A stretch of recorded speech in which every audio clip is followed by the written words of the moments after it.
오늘 니시오카 스토무 교수 초청 간담회 사회를 맡은 미디어워치 대표이사 황원호입니다. 먼저 이렇게 장소도 제공해 주시고 지원을 아끼지 않은 이승만 학당에 큰 감사 인사 드리고요. 간담회 공동 주최자인 우리 공대위와 국민행동에도 감사 말씀드립니다. 오늘의 이제 주인공 니시오카 스토무 교수님은 우리 안티 반일 진영에 따로 설명이 필요 없을 만큼 이제 유명하신 분이죠. 사실상 우리 이제 안티 반일 세력의 이제 일본 영업 사원이라고 할 수 있을 정도로 일본의 시민사회랑 언론이랑 전국 곳곳에 이제 우리들 활동을 홍보해 주시고 또 응원해 주시는데 힘을 아끼지 않아 오신 분입니다. 예. 박수 좀 부탁드리겠습니다. 오늘 이제 유튜브 촬영도 하니까 제가 일단 공식적으로 간단하게 니시오카 교수님의 현재 직함과 활동에 대해서 정식으로 간단하게만 소개시켜 드리겠습니다. 일단 저희 우리 일본 레이타쿠 대학 이제 개건 교수로 계시고요. 모라로지 연구소라고 이제 도덕 문제를 다루는 연구소에 또 교수로 계십니다. 그리고 북조선에 납치된 일본인을 구출하기 위한 전국협력회 또 회장으로 계시죠. 주 전공은 이제 한반도 지역 연구시고요. 한국이랑 이제 북한에 대해서 이제 두루 이제 전문성을 갖추고 계십니다. 북한 인권 문제, 납북자 문제, 위안부 문제, 징용고 문제, 이런 이제 한반도랑 지금 일본 열도 사이에 이제 결정적 이런 현안들에 대해서 한국과 일본 통틀어서 우리 니시오카 교수님만큼 이렇게 발언권을 강하게 갖고 있는 분들이 그렇게 많이 없습니다. 예. 1977년부터 이렇게 한국 오가시면서 이제 활동을 하셨고요. 거의 사실 매달마다 이렇게 한국에 오셨기 때문에 한국어가 아주 유창하시고, 이게 한국에 오시면은 머릿속 생각도 한국어로 하시고 꿈도 한국어로 꾸시는 분이에요. 네. 사실상 이게 한국인이라고 할 수 있는 분인데, 저는 느낌이 그렇더라고요. 그러니까 한 3년을 지금 한국에 못 들어오셨는데, 저 느낌이 막 문재인 정권 탄압 때문에 일본에서 3년 동안 망명 생활을 했다, 그런 느낌을 받을 정도로. 네. 근데 이제 사실 실은 이제 농담이고, 코로나 문제로 2019년에 이제 반일 경축주의가 이제 출간을 전후로 해서 이 안티 반일 이 진영이 이렇게 태동을 했지 않습니까? 근데 거의 그 직후에 이제 코로나가 터져가지고 3년 동안 이제 한국에 못 들어오셨어요. 그래서 이번 자리가 아주 이제 뜻깊은 자리인 게 지난 3년간 사실 대한민국이 이제 완전히 이제 바뀌었지 않습니까? 어제 이제 펜엔에서 교수님이 이제 정규재 선생님하고 대담하는 거 혹시 보셨는지 모르겠는데, 그게 이제 니시오카 교수님이 1992년도에 위안부 문제를 처음 제기하셨어요. 거짓말 문제를 처음 지적을 하셨는데, 그 문제를 한국 땅에서는 최초로 공식적인 자리에서 진실을 말씀하신 거예요. 30년 만에. 30년을 오가면서도 위안부 문제로는 한국인들과 이렇게 소통을 할 수가 없었는데, 이제 기회가 온 겁니다. 네. 오늘 자리는 니시오카 교수님의 한풀이 자리도 될 수 있을 것 같아요. 네. 오늘 사실 좀 격식을 좀 갖춰서 해볼까 하다가 팬미팅의 형식으로 그렇게 좀 가볍게 토크를 하는 자리로 진행하기로 했습니다. 교수님이 어떤 1년 비자 또 얻었다고 하세요. 그래서 앞으로 이제 또 달마다 한국에 오실 거니까 다른 이제 또 권위 있고 좋은 자리는 또 따로 마련하도록 하겠습니다. 간단하게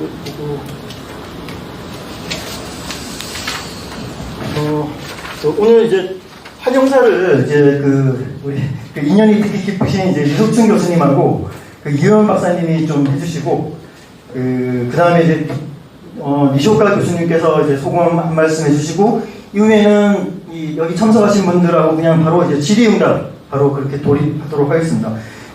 교수님께서 오랫동안 한국어를 못 쓰셨기 때문에 교수님이 오늘 제대로 하늘 볼 수 있도록, 예, 교수님이 말씀을 많이 하실 수 있도록 그렇게 해주시면 고맙겠습니다. 예. 네, 먼저 이 교수님 환영사 부탁드리겠습니다.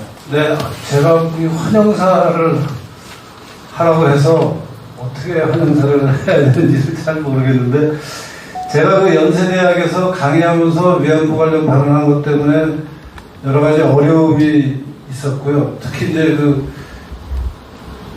검찰이 기소를 해가지고 아직도 1심 재판 중인데 그 재판 과정에서 위안부가 강제 연행되지 않았다, 또 노예와 같은 생활을 한 것이 아니다, 가난 때문에 결국 성매매업에 뭐 자의건 뭐 사기를 당해서건 갔다라는 주장을 전개하는데 굉장히 자료로 많이 도움을 주셨고, 또 그 미디어 와치가 일본말로 출판하신 책 같은 것을 번역하는 게 저한테 큰 도움이 됐고, 또 징용공 문제나 납북자 문제에서도 사실 제가 잘 모르는 분야이긴 하지만 굉장히 그 우리나라에서 학계에서건 정계에서건 경청할 그 조수를 많이 갖고 계신 분인데, 지금 이 윤석열 정부가 정신이 제대로 박혀 있으면은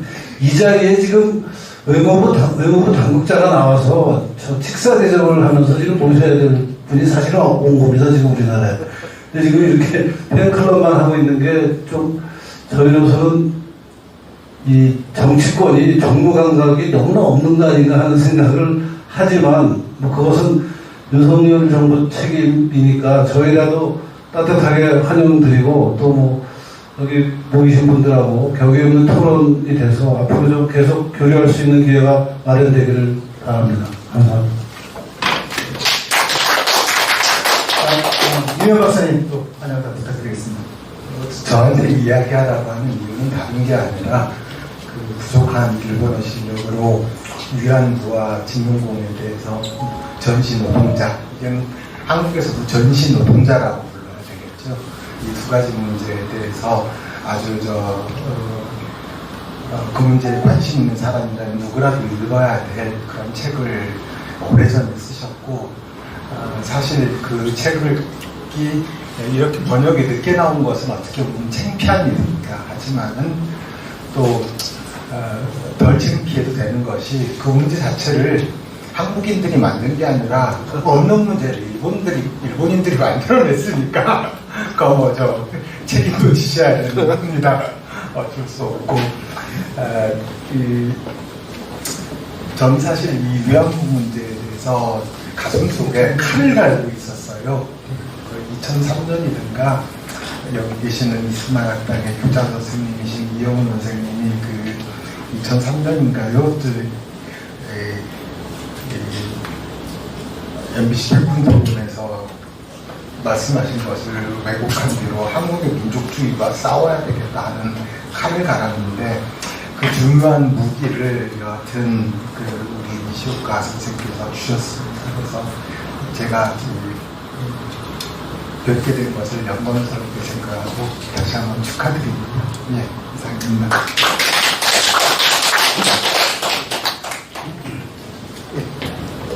이시오카 교수님 소감 또 한 말씀. 네,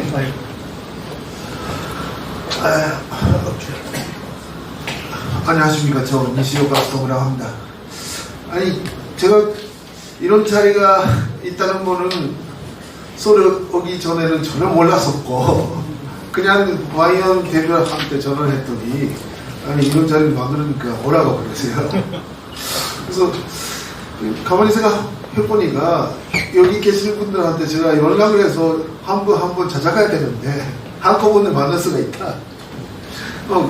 그게 다행이다. 얘기하고 해서 이렇게 왔습니다만은, 이제 뭐 제가 말씀드릴 게 거의 없어요. 여기 계시는 분들한테 제가 배우고 있는 입장이고, 다만 한국말 할 줄 아니까 한국에 있는 신상을 일본 날리는 역할은 해왔다고 볼 수가 있습니다. 그런데 그렇다고 이렇게 앉을 수가 없으니까 한 가지만 문제 제기해서 이 자리에 제 책임하도록 하겠습니다. 아직 이 책은 번역되지 않았습니다만은 지난해 제가 이걸 썼어요. 일항 역사인식 문제의 40년. 누가 원흉인지 어떻게 해결할 것인지. 이게 제가 한반도 연구를 40년 가까이 해왔기 때문에 그걸 정리해서 문제 제기하는 식으로 책을 썼었습니다. 제 1장에서 그 역사인식 문제가 어떻게 일어나고 어떻게 정리를 해왔는지에 대해서 제가 제 나름대로의 문제 제기 분석을 했었습니다. 어제 평안동학에서도 약간 언급을 했는데 역사인식 문제에는 4가지 요소가 있다 이라고 저는 주장하고 있습니다. 첫 번째는 지금 이원 박사님께서 말씀하신 대로 일본 발해입니다. 일본에서 한일 학자, 운동가, 언론들이 거짓말을 근거로 해서 일본을 비난하는 캠페인을 합니다. 그게 첫 번째 단계입니다. 그럼 두 번째, 그걸 한국과 중국 정부가 전식으로 외교 문제화합니다. 외교 문제화해서 내정 가속적 요구를 합니다. 그 어떤 나라에서도 그 나라의 의무교육에서의 교과서는 그 나라가 결정하는 문제입니다. 그리고 그 나라 전쟁에서 전사한 사람들을 어떻게 모시는가도 그 나라 국민들이 결정하는 문제죠. 역사 문제는 조약을 맺고 나서 이제 외교 문제로서는 끝나는 겁니다. 한일 간에는 65년 기본조약으로 끝난 거고 중국하고도 일준조약, 평화조약으로 끝난 겁니다. 그 후는 학자기는 돌아갈 수 있지만 외교적으로 그 역사인식 문제를 삼는다는 것은 근대 국가에서는 있을 수가 없는 일이다. 그런데 첫 번째가 일본 발해이기 때문에 두 번째가 일어나요. 근데 세 번째가 또 일본 문제입니다. 일본 외교 당국이 그에 대해서 사실관계에 대한 반론을 하지 않고 오히려 그런 부당한 요구에 대해서 사죄하고 그 통일적인 책임을 인정해서 인도적 면목으로 조약 협정으로 다 해결된 보상을 다시 하고 그 어중간한 보상을 하니까 오히려 사죄를 했으니까 잘못이 있었던 거 아닌가. 그럼 그 인도적인 자원이 아니라 공식 보상을 하라. 뭐 그렇게 되는 거죠. 그리고 그게 세 번째고, 그리고 네 번째가 그거를 이용해서 한국과 일본의 반일 활동가들이 국제사회에 가서 그 거짓말을 확산한다. 첫 번째가 일본발 거짓말 발신, 두 번째가 중국 정부의 외교 문제화, 세 번째가 일본 당국의 사죄, 네 번째가 국제화. 그러면은 일본의 책임이 가만습니다. 첫 번째, 세 번째는 일본 책임이고 네 번째도 반은 일본입니다. 그런 면에서 지금 이원 박사가 하신 말씀이 맞습니다. 그래서 저는 일본 발해 문제이기 때문에 일본에서 싸워왔어요. 그건 한국이 한 것이 아닙니다. 일본 사람들이 거짓말을 하고 있다. 그 거짓말하고 싸워야 된다. 그러니까 뭐 아까 어제도 백남노마이크에서도 이야기했었지만은 91년도에 아사히신문이 대대적으로 위안부 캠페인을 했었습니다. 요시다라는 사람이 본인이 강제용행을 했다. 내부도 했다. 군인당 같이 갔다. 그 전신대라는 국가 제도에 의해서 여자를 내부해서 가져갔다. 이라고 자기가 했다고 했습니다. 근데 그 가해자의 증언은 있었는데 피해자의 증언이 없었는데 아사히신문이 김학순 씨를 한국 언론보다 먼저 소개했습니다. 그 소개하는 기사에서 그 여자 전신대 이름으로 전쟁터에 용행당한 위안부가 아직 서울에 살아있다. 그 사람이 증언하기 시작했다. 여자 전신대 일하에 전쟁터로 용행됐다. 그렇게 썼습니다. 그래서 요시다가 이야기한 피해자가 나왔다. 그럼 진짜 인도적인 범죄를 일본군이 했나? 일본 사람들이 다 그렇게 믿었어요. 사기를 다 했습니다. 일본 전체로. 저도 설마 그 가해자라는 사람이 자기가 악한 짓을 했다는 거짓말을 할까? 피해자가 거짓말 할 수가 있지만 가해자가 자기 악한 짓을 했다고 거짓말 할까? 이라고 생각하지 않을 수가 없었지 않습니까? 그런데 저는 70년대부터 서울에 유학하고 80년대 일본 대사관에 근무했던 경험이 있어서 그때는 일제시대 때 살았던 분들이 많이 계셔가지고 이야기를 많이 들었더니 그거하고 너무 이 이야기가 차이가 많다. 진짜 그런 비인도적인 범죄를 일본이 했다면 왜 일본 역사에 박정희 대통령이 갔을까? 그 모순죄잖아요? 김영삼 씨도 김대중 씨도 자기 응사를 청와대에 모셔서 감사 인사를 왜 했을까? 그래도 이게 본인이 당했다는 사람이 나왔고 했다는 사람이 나왔으면 예외적인 존재지거나 그런 것이 있었던 것인가, 그런 고민을 했습니다. 그런 상황에서 김학순 씨가 긴 인터뷰를 한 기사가 일본 월간지에 실었어요. 그거를 이루고서 큰 쇼크를 먹었습니다. 아니, 관제 용현이 아니었죠. 아버지가 일찍 돌아가시고 집이 가난해서 학교도 다니지 못하고, 근데 엄마가 재혼했는데 새로운 아버지랑 사이가 안 좋고, 그 엄마가 자기를 기생학교에 40억 받고 받았다. 그 기생학교 주인이랑 같이 일본 주둔지에 갔다. 거기서 레이블 당했고 거기서 비장한 생활을 했다. 그렇게 본인 스스로가 91년도에 이야기를 하고 있었습니다.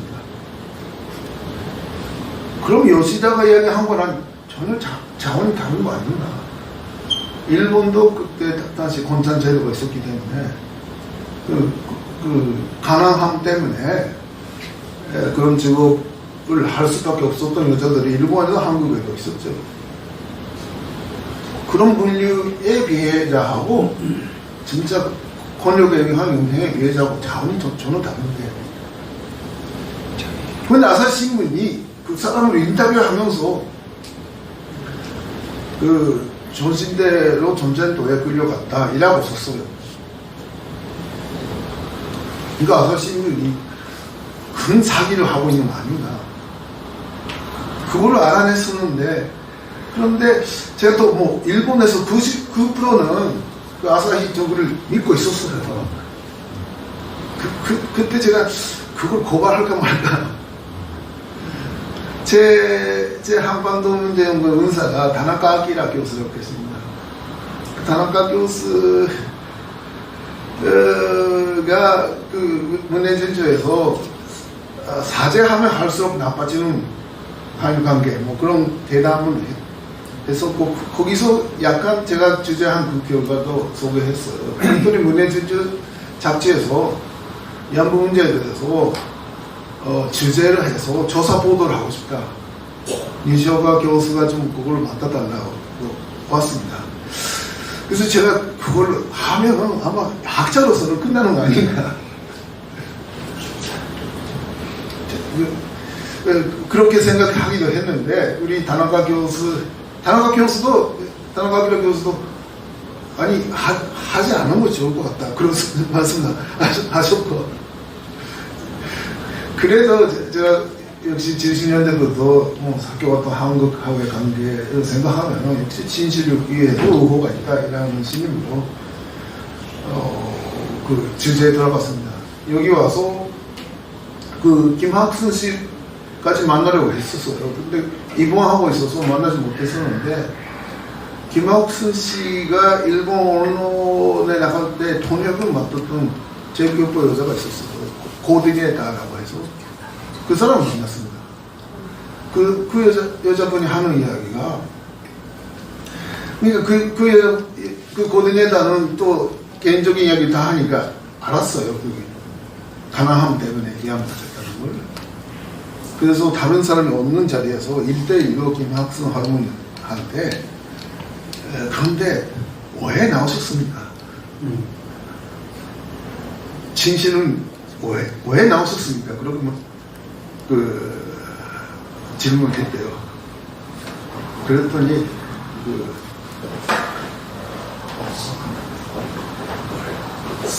쓸쓸했다. 일본말로 사비시 같다. 쓸쓸했다. 아무도 찾아오지 않다. 가족이 없었던 것 같아요.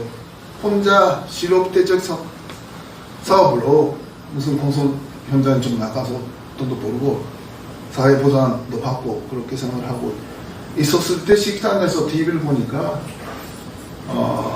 유족회가 재판한다. 그 학도병이라든지 징용고라든지 그런 사람들의 재판인데 나도 거기 갈 수가 있을까 해서 연락을 했대요. 근데 그때는 정직하게 자기 그 인생에 대해서 이야기를 했었죠. 그런데 다카기라는 일본 변호사 같은 사람이 와서 아니 위안부가 나왔다 그러면은 운동으로서는 성공이다. 그거에서 김학순 씨를 데리고 연말에 일본에 가서 대대적으로 간용해 나오고 재판을 제기했어요. 근데 본인은 가나함 때문에라고 이야기하고 있지만은 소장에는 요시다 직원 딱 그거 놓고 간장형 행했다 선노했다고 썼습니다. 그래서 제가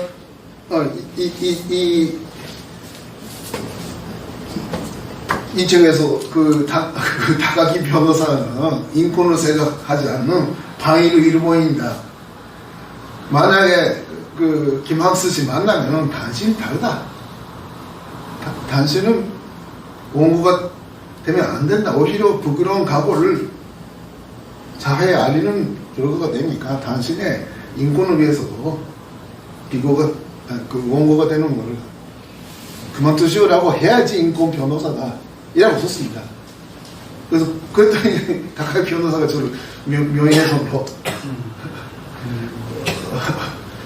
재판을 일으켜가지고 최고재판소까지 가서 제가 이겼습니다. 그래서 한일 일본이라는 단어를 써도 일본에서 5년의 자유가 있어요. 근데 그렇게 시작했습니다. 그렇게 시작했습니다. 근데 그때는 일본에서 극소수였어요. 그게 언제 했어요? 92년. 92년도에. 92년. 네. 그때 산케이도 잘 몰랐나? 산케도 몰랐죠. 그래서 제가 은혜주주에 그걸 기사를 쓰니까 하다이큐 교수가 저한테 직접 전화를 해주셨어요. 그때까지는 저는 모르는 관계였었는데, 그래서 이시오가 교수의 논문을 읽었다. 남아있는 것이 요시다다.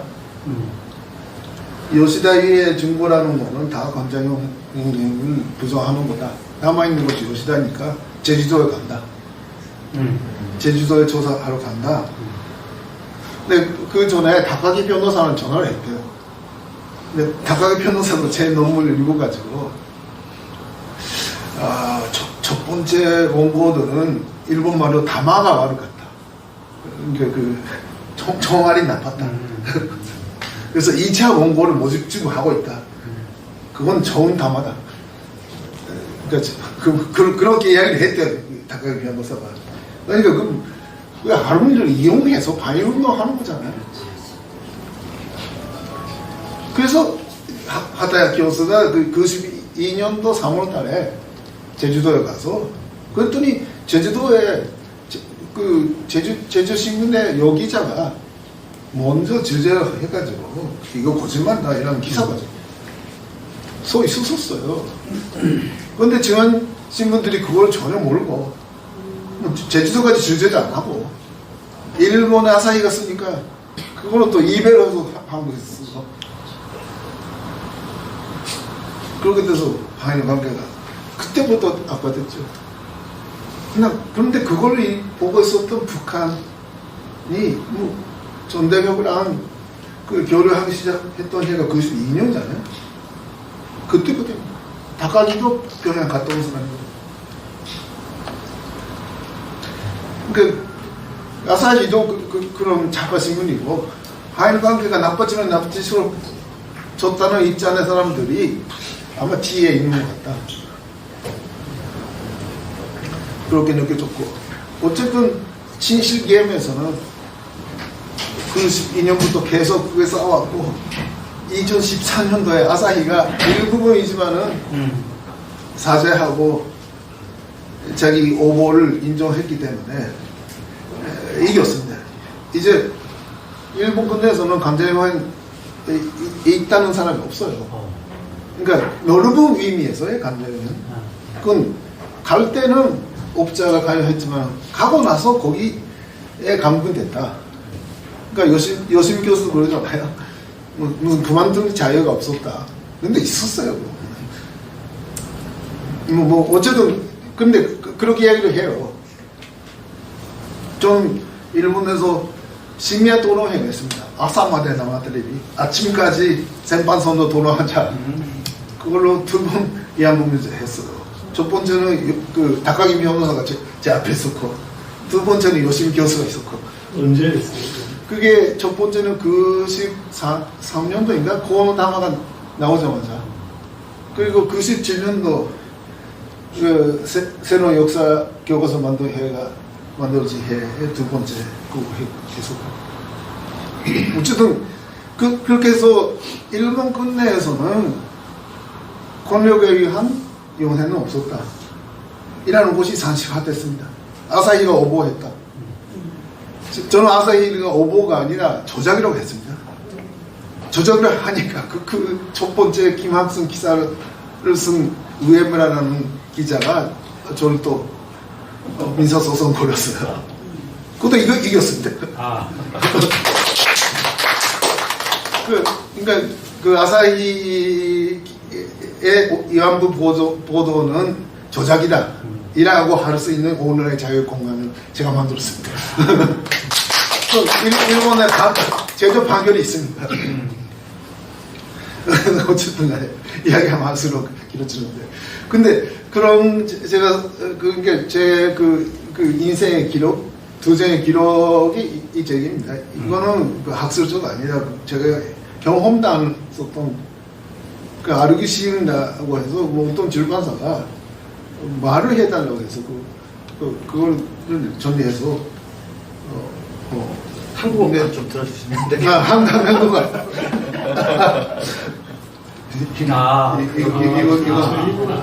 이겁니다. 그러니까 작은 책이 그거예요? 예.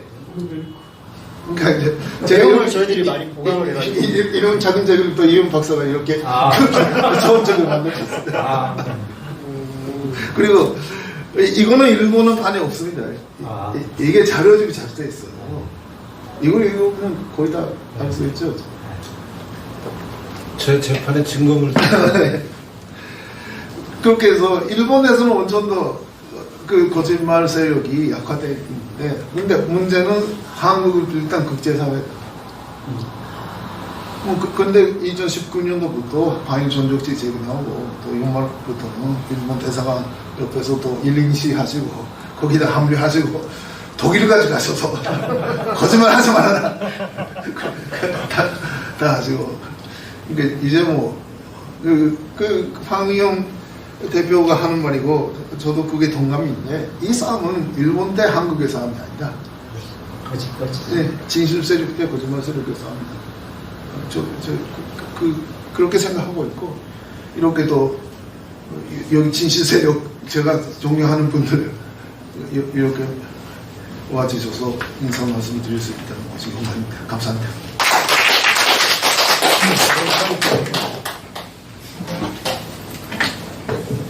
네, 교수님, 감동 깊은 소감 말씀해주셨고요. 그 질의응답 시간을 그냥 뭐 바로 가시도록 하겠습니다. 보통 근데 질의응답 하면 자기 의견을 너무 길게 말씀하시는 분들이 많은데, 이시오카 교수님이 말씀을 많이 하시도록 최대한 그런 질의를 해주십시오. 그 김학순 그 양반하고 만나고 했을 때 제가 공부했더니 그 니시오카 선생님 글을 통해서 공부했더니 그 아까 얘기한 통역하는 사람하고 기자하고 결혼하고 뭐 어떻게 복잡한 또 저 혼내 같은 게 얽혀있죠. 그거 좀 설명해 주시겠어요? 아니 저를 그 민사소송으로 고발한 외무라 기자가 그 유족회의 간부에 딸랑 결혼했어요. 그 정대협 네, 전대협 전에 전대협은 전대협대로 있고 그거하고 유족회고 따로 있습니다. 그 전대협은 그 운동가들의 단체잖아요. 유족은 아니잖아요. 태평양 전쟁. 예, 그랬죠. 예, 예. 양수임 씨라고. 그거는 65년도에 그 접종 일본에서 자금이 와서 죽은 사람한테만 30만 원을 줬지 않습니까? 그래서 30만 원은 뭐 너무 싸다 모자란다고 해서 유족회가 조직이 돼서 또 달라 이라고 한국 근내에서 하고 있었어요. 그건 할 수가 있죠. 한국 근내에서. 근데 그 일본의 오이다현에 사는 아오양이라는 가전주부가 방일 사산에 세뇌돼가지고 어떤 그 스승이 있는데 그 얘기하면 길어지니까 그러는데 서울에 옵니다. 그 재판합시다. 원고 모집 자금은 우리가 다 대준다. 위안부, 진용공, 금인, 금속 그런 사람들이 없으니까 연락을 해주세요. 그랬더니 그 양수임 씨랑 연결돼가지고 그래서 재판이 시작해요. 그 양수임 씨의 딸랑 결혼한 사람이 우에무라 다카시 기자고 그래서 양수임 씨 저기 재판으로 준비를 하고 있었어요. 다카기 겐치 변호사랑. 근데 위안부는 없었어요. 그냥. 근데 그 준비를 하는 거 TV를 김학신 씨가 보니까 나도 거기 갈 수가 있을까 해서 연락을 했다. 그래서 그 양수임 씨 라인이 있어서 아마 외무라 기자가 한국 기자보다 먼저 김학신 씨 기사를 썼을 수가 많다. 본인은 그렇지 않다고 하는데 저는 아니 그렇지 않으면 왜 일본 사람이 한국 그 양부를 역사적인 스크프를 할 수가 있습니까? 어쨌든 그런 감입니다. 그러니까 그러면은 더 궁금한 게 이제 김학순 씨는 보니까 일관되게 자기는 가난 때문에 40원에 엄마한테 팔렸다라는 얘기를 사실은 그 온갖 기록에 다 그렇게 얘기를 했는데 아니 그게 아니에요. 아니 지금 그게 아니에요. 그게 아니에요. 그게 아니에요. 더 복잡해요. 제가 그걸 썼지 않습니까? 문해준주에 그 가난함 때문에 그 기생 학교에 걷고 그 주인이랑 같이 갔다. 이라고 써니까 그 다카기 변호사가 김학수는 안 된다고 해서 새로운 사람 그 데려왔잖아요. 그랬더니 김학수 씨가 하는 말을 바뀌어요. 그 후 김학순 씨는 물론 기사학교에 갔다. 그 학교 주인이랑 같이 중국에 갔다. 중국 북경 식당에서 식사를 하고 있는데 갑자기 일본군이 나타나서 중국 식당 앞에서 간접 여행 당했다. 그 간접 여행 부분을 주가했어요. 근데 민사소송의 서장을 보니까 그런 부분이 없습니다. 서장은 자기가 제일 유리하게 쓰는 거지 않습니까? 근데 그 전대협에서 만들었던 그 지원제에는 그 부분이 있어요. 네, 있어요. 근데 서장에는 없습니다. 그러니까 저는 그때 소위 비해자도 거짓말을 한다. 그러면은 이렇게 얘기할 수 있는 거예요. 그러면 김학수는 처음에 사실대로 얘기를 했는데 그 다각기인가요? 예. 다각기 변호사는 기자예요, 변호사예요? 변호사, 예. 변호사가 당신 있는 대로 얘기하고는 보상받기 어렵다. 아니 그것보다 제가 너무 썼으니까요.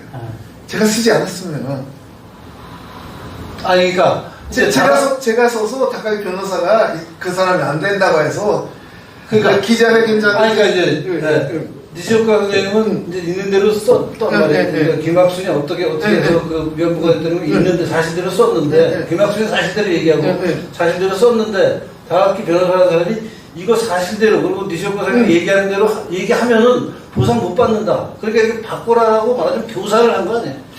그래서 그 부분은 모르겠어요. 그러니까 확인하기는 어렵지만 분명히 그 사람밖에 없는 것 같아요. 그 사람이 말하자면 범죄 교사를 해가지고 이제 그다음부터 많이 바뀌기 시작해서 결국 이렇게까지 그건 또 소송 나왔네.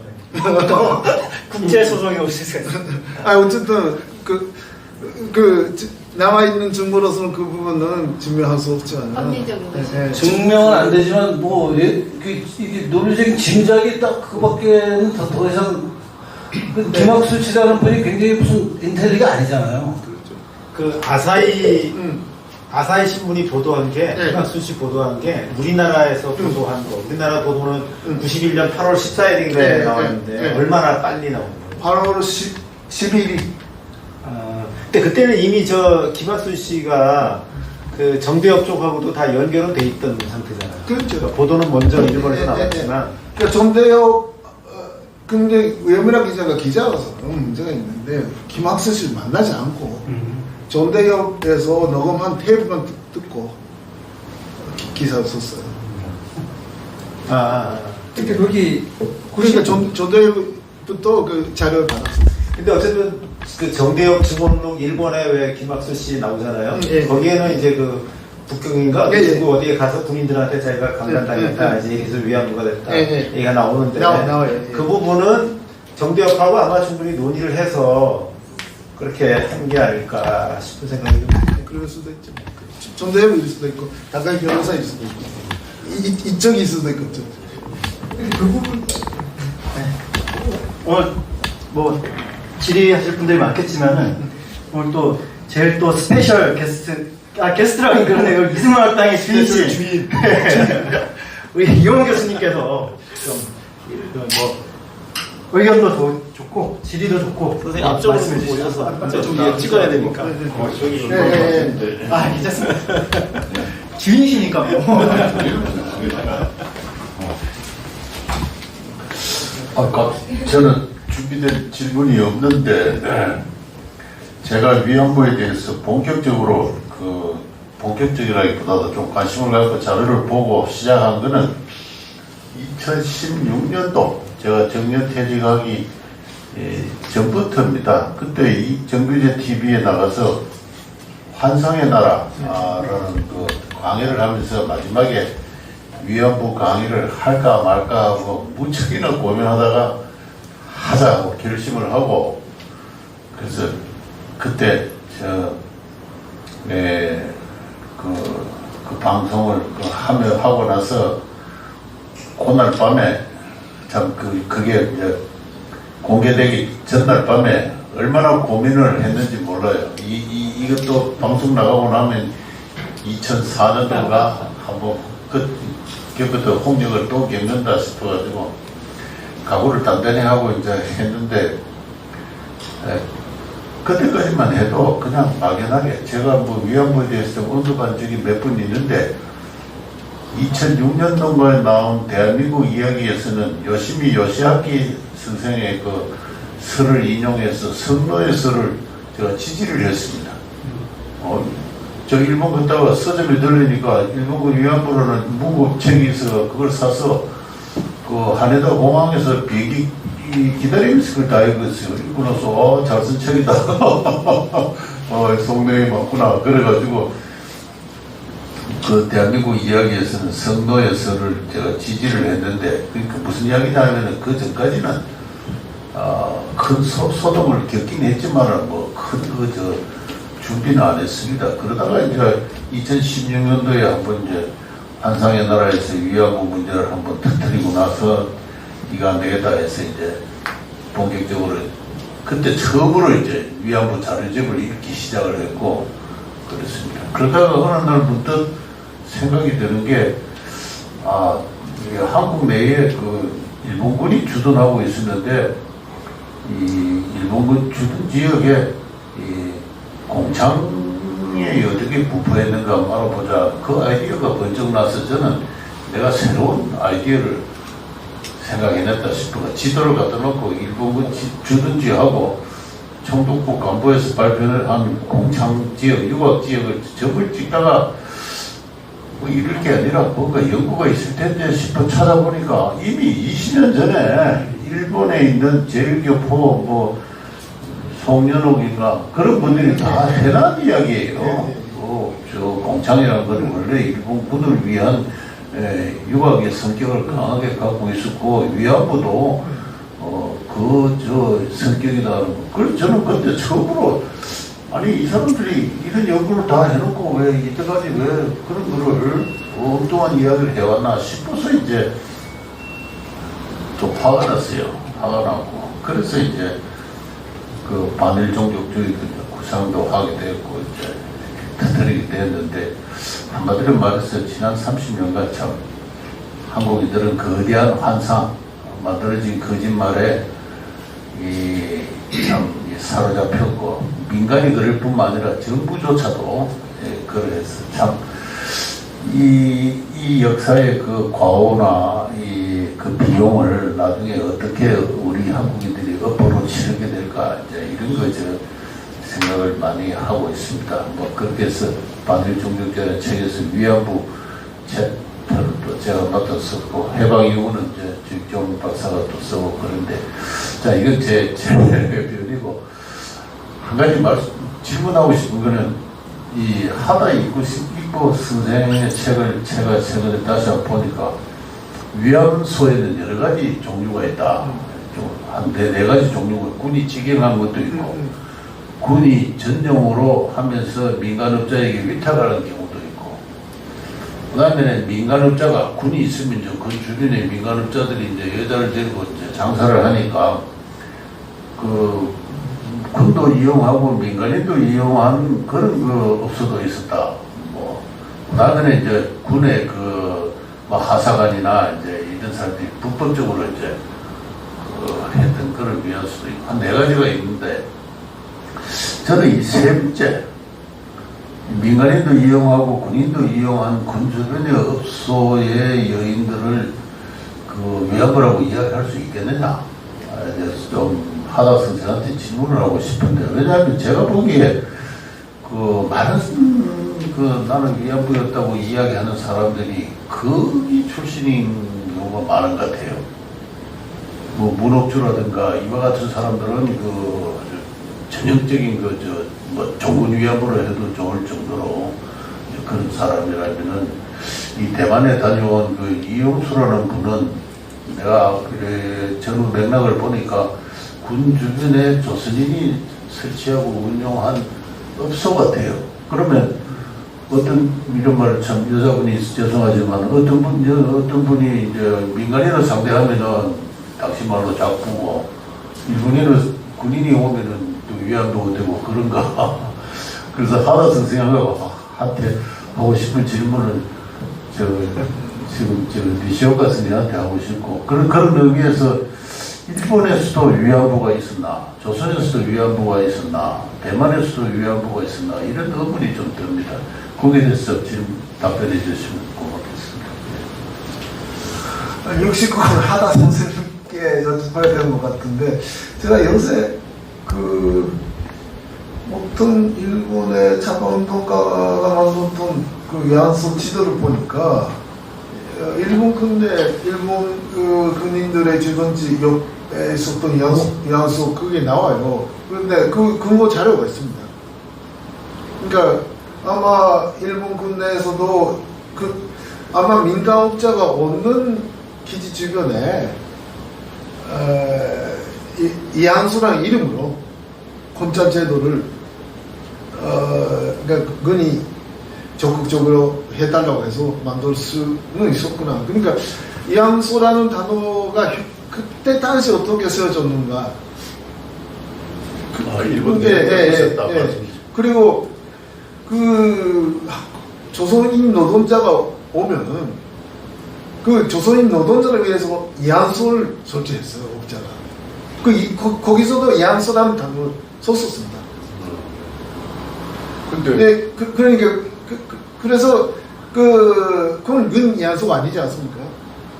근데 그 위안소라는 단어가 그때 당시 어떻게 쓰여졌는지 그 후 운동이 시작했었을 때 어떻게 쓰여지는지 이라는 연구를 하지 않으면은 지금 그 질문에 대한 답을 할 수가 없는데 제가 그 연구를 하지 않아서 그러나 어쨌든 노동자를 위한 위안소가 있었다는 건 사실이고 일본 근내에서도 그니 일본 병사들이 해서 뭐 물론 거기서 일하는 여자들이 다 일본 사람이지만은 이한수라는 단어 썼어요.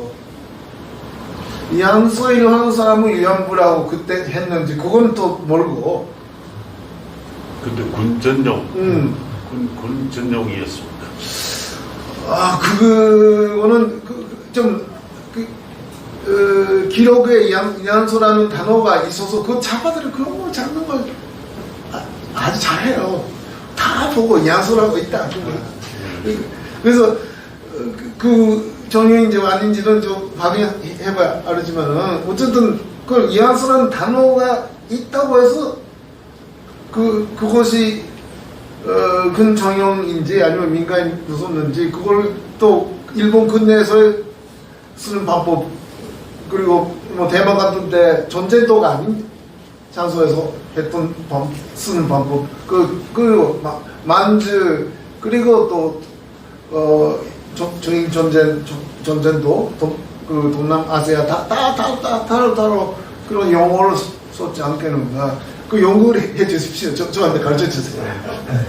네, 그 질의 안 하신 맥락이 한국에는 그 위안부법이라는 게 있는데 거기서 얘기하는 어떤 위안부라는 거는 이제 강제연행 개념이 또 포함이 되고 반드시 군이 이제 결부가 돼요. 근데 지금 나온 위안부라는 사람들이 실제 그러니까 순수하게 그 군 직영하는 그런 그 종군 위안부에 부합하는 거죠. 부합하느냐는 거죠.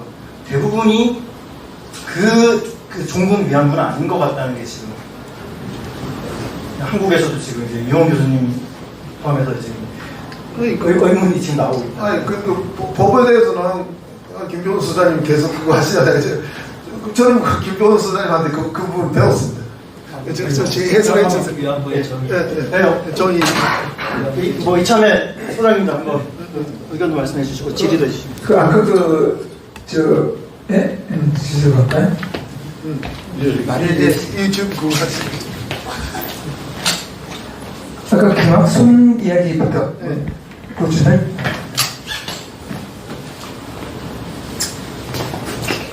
김학순의 이제 재판 동경 재판 거기서는 일본 군에게 강제로 끌려갔다는 말이 없지 않습니까? 여기는. 근데 1993년도 강제로 끌려간 조선인 군 위안부들 제1집에는 또 나오지 않습니까? 근데 1991년 8월 14일 기자회견 할 때도 그 이야기를 했습니다. 왜냐면은 신문에 보도가 됐어요. 북경에서 관장을 다 했다고요? 네. 끌려갔다고? 보도가 되어 있습니다, 그게. 근데 보도가 재미있는 게 그 책에도 그렇고 그때 조선일보는 그런 내용이 없어요. 동아일보 경향신문에 그런 내용이 들어있습니다. 그 식당에서 밥 먹고 나오는데 일본군이 끌고 갔다. 그런데 그 다음에 말이 재밌습니다. 돈 한 푼도 못 받고 뺏긴 것 같다. 군인한테 돈 한 푼도 못 받고 뺏긴 것 같다고 이렇게 써놨어요. 그래서 저는 그 부분이 처음에는 그냥 94년도 그 책에서는 이제 질문이 바뀌었구나 했는데 91년도 신문 보도에 또 그런 이야기가 들어있습니다. 그래요? 그래서 이게 어떻게 들어가는 거예요? 신문 91년도 8월 14일이니까 15일 신문을 보면 기사들이 중구난방입니다. 언론마다 경향신문 동아일보 뭐 이게 중구난방이고 그런 면이 좀 아무래도 뭐랄까요? 지금 아무래도 잡히지 않습니다. 뭐 증거가 없으니까. 그 다음에 이제 일본군 위안부냐 아니냐 이런 부분은 저는 제 책에서 그렇게 쓰는데 위안부는 기본적으로 뭐 1966년 그 대법원 판례에 따라서 매춘행위를 하는 여성 그러니까 뭐 그냥 위안부는 거죠. 위안부는 전체고 전체 집합이고 그 안에 이제 일본군 위안부가 있는 거죠. 위안부는 일본군의 관리 감독을 받는 위안부. 그 다음에 또 한 가지 일본군 위안부 피해자가 이제 우리가 문제가 되는 건데, 그거는 뭐 위안부 피해자법에 딱 명시를 정의를 해놨죠. 일제에 의해서 강제로 동원되어 성적 학대를 받으며 위안부로서의 생활을 강요당한 피해자. 전제 조건이 일주일에 강제 동원이거든요. 근데 재밌는 게 8월 4일이에요. 저희 기억에 대해서 자료를 올려놨습니다. 원래? 예, 예. 원래 바로 강제 동원하면 그냥 공로담 아닙니까? 근데 저희 기억에 대해서 공로담의 한계라고 이렇게 올려놨어요. 강제 동원한 것에 대한 일본군 및 정부의 역할을 명시하지 않았음. 공로담에서 일본군 및 정부의 역할을 명시하지 않았음. 그 다음에 위안부 모집과 관리에 대해서 국가 책임 소재와 불법성을 인정하지 않았음. 그 다음에 일본 국회에 의해 승인된 공식적인 정부 차원의 사죄가 아니었음. 즉 공식 사죄가 아니었음. 이런 식으로 써놨어요. 그래서 저는 지금 기시다 총리도 그렇고 아베 총리도 그렇고 자꾸 공로담화를 개선한다 그래요. 그런데 그러면서 꼭 강제 동원을 준 건 없다. 제 질문 드리고 싶은 이 부분입니다. 왜 이렇게 공로담화를 개선한다고 하면서 지금까지 전부 다 이제 강제 동원에 인정한 것이 공로담화라고 생각하고 있는데 왜 공로담화를 개선한다고 하면서 강제 동원은 증거가 없다 이렇게 말하는지 그 부분에 좀 제가 궁금증이 많습니다. 좀 질문 답변해 주십시오. 제가 일본 정부 대변인이 아닌데 근데 제가 공로담화에서도 은혜에 의한 강제 형해를 인정하지 않았다라는 전대의 비판이 맞습니다. 공로담화 본문을 읽으시면은 강제 종이를 넓혔어요. 그러니까 본인의 의사에 반해서 업자가 모집을 했다. 그렇죠. 그렇게 써 있습니다. 그러니까 은이 모집을 했다고는 안 하고 있고 업자가 모집을 했다. 근데 본인의 의사에 반해서라고 해서 강제다. 그때 김영삼 정부가 일본 정부 보고 어쨌든 간에 강제를 인정했다. 그렇게 했습니다. 그러면은 보상 같은 거는 다 한국 국내에서 해결한다. 그러나 외교적으로 어쨌든 간에 강제는 인정했단다. 근데 아무리 자료를 서류를 찾아봤는데도 강제 증거가 없어요. 그래서 어쩔 수 없이 머리 똑똑한 일본 외교관이 그러니까 강제를 인정해야지 이 문제가 풀린다. 다만 강제 증거가 없다. 그러면 강제 자체 정의를 넓히면 된다. 본인의 의사에 반해서라고 썼습니다. 그런데 문제는 고노 씨가 공로담화를 발표했을 때 기자회견에서 질문을 받았어요. 이 담화는 결국 강제 형해를 인정한 겁니까? 그렇게 생각해도 됐습니다. 이라고 고노 씨 본인이 이야기를 했다는 것이 첫째고, 그리고 두 번째가 좀 공로담화에 좀 오해의 여지가 있는 부분이 있습니다. 위안부의 모집에 있어서는 근데 요청을 받은 업자가 주로 담당했지만은 그 경우도 감원, 강압 의한 등 본인의 의사에 반해서 모집됐던 사례가 수많이 있었고, 보다도 강범 등이 직접 거기에 가담한 애도 있었다. 강범 가담, 강범 등 직접 가담. 그분이 그는 업자가 본인의 의사에 의한 모집을 했다. 거기에 강범이 가담했다. 그럼 권력이 가용한 거 아니냐?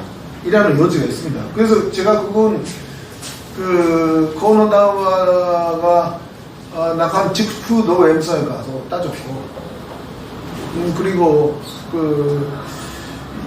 97년도에 아베 총리들이 그때 저는 국회의원이었었는데 이 문제에 대한 국회의원 연구 모임을 만들었어요.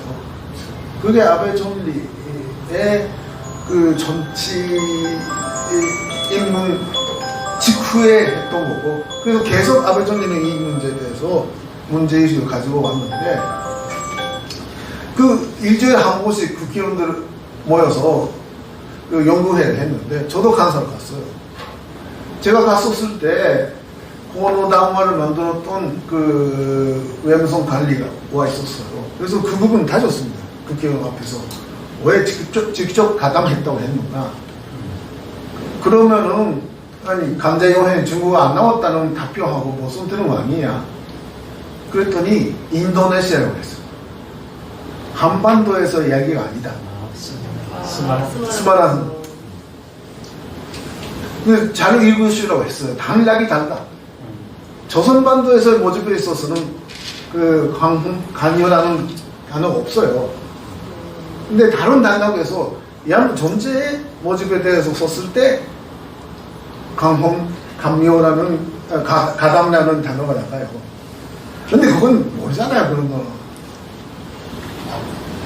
그러니까 그게 아까 말씀드린 대로 일본 외교 당국이 애매한 사죄를 하고 사실을 근거해서 반론하지 않고 얼핏 보면은 강제용해는 인정한 것처럼 보이는 외교 문서를 만들었어요. 다만 일본 쪽에서 국회의원이 다지면은 우리는 강제용해 인정하지 않았었습니다. 본인의 의사에 반해서만 썼습니다. 그렇게 되는 거고. 어쨌든 그래서 그게 제가 그 4개 요소 중에서 3번째가 문제라고 했던 것이 그거예요. 사실관계를 근거로 해서 반론을 하지 않았기 때문에 오해의 여지가 생겼고, 그래서 이제 그 마지막 부분에 제가 새로운 담화를 만들어야 된다. 고노 담화에서도 반제용행을 인정하지 않았는데 그 부분이 애매했다. 그래서 그 고노 담화 나간 지 20년 됐으니까 그 부분에 대해서 명백한 일본 정부의 입장을 밝힌다고 해서 새로운 간반장관 담화를 만들려고 해서 그 안까지 여기서 제안했습니다. 그래서 그걸 이제 아베 정부 때 아베 총리한테도 제출하고 좀 이야기를 했는데, 역시 2014년도 아사히신문 그 오보 사제 사고 이전에는 아베 정부도, 아베 총리는 사실 알고 있는데 역시 그 전체적인 역학 관계로 거기까지는 가지 못했어요. 그래서 아베 총리가 택했던 방법이 고노 담화가 작성될 때까지의 경과 조사. 이게 이 조사 보고서가 이 안에 있지 않습니까? 그 조사 보고서 그 조사한 사람이 하타 교수도 들어갔고 변호사도 들어갔고 그때 외교 문서를 다 봤어요. 보니까 김영삼 정부가 강제로 인정했다고 했다. 그런데 증거가 없었다. 그래서 본인의 의사에 반해서라고 했다. 이라는 거 다 나와요. 그래서 그거를 일본 정부 일부러 내물어서 일단 고노담화의 오해의 소지를 없애는 작업은 끝났다는 것이 아베 정부의 자세고, 저는 그거는 안 된다. 새로운 담화를 내야 된다. 이라고 제가 계속 하고 있습니다. 일본 그 앞부분은 또 뭐 모집자들의 또 뭐 자신의 의사에 반해서, 근데 뒷부분에 보면은 관원이 직접 관여했다는 말이 나온단 말이죠. 관원은 이제 경찰 아닙니까? 그 부분에 대해서도 얼버무려요. 그 이야기도 잘 안 하고. 그러니까 그 인도네시아에서 스마란 사고가 있었어요. 거기 오란다인이 그 네덜란드들이 주인이었잖아요. 그 사람들이 그러니까 일본이 점령을 하니까 그 사람들을 원류했습니다. 외국인 수용소에 원류했는데 그 중에서 여자들 몇 명을 위안부로 삼았습니다. 3개월인가 그거 했어요. 그런데 일본 본부에서 그런 걸 하지 말라고 해서 그 이한수를 배제했습니다. 그리고 전쟁 끝나고 나서 전쟁 범죄로 그 이한수를 만든 근인 민간인 사형까지 됐습니다. 그런 것도 일본 사람이 발견해서 그때 90년대 초에 그게 보도가 됐어요. 그러니까 그거는 간제다. 그러니까 그거는 예외적인 전쟁 범죄이지 일본 군대 면허에 의해서 한 것이 아니라는 것이 사실인데도 그거를 또 고노다마에 쓰니까 오해가 확산될 수밖에 없는 겁니다. 그러니까 그게 일본의 책임이 크다는 이유가 거기에 있습니다. 유영 박사님 또. 저도 고노다마를 여러 번 읽어봤습니다만 네. 그래서 갑자기 스마랑 사건을 말하는 거다 이렇게 이야기하는 거는 아주 갑자기 돌출적이에요.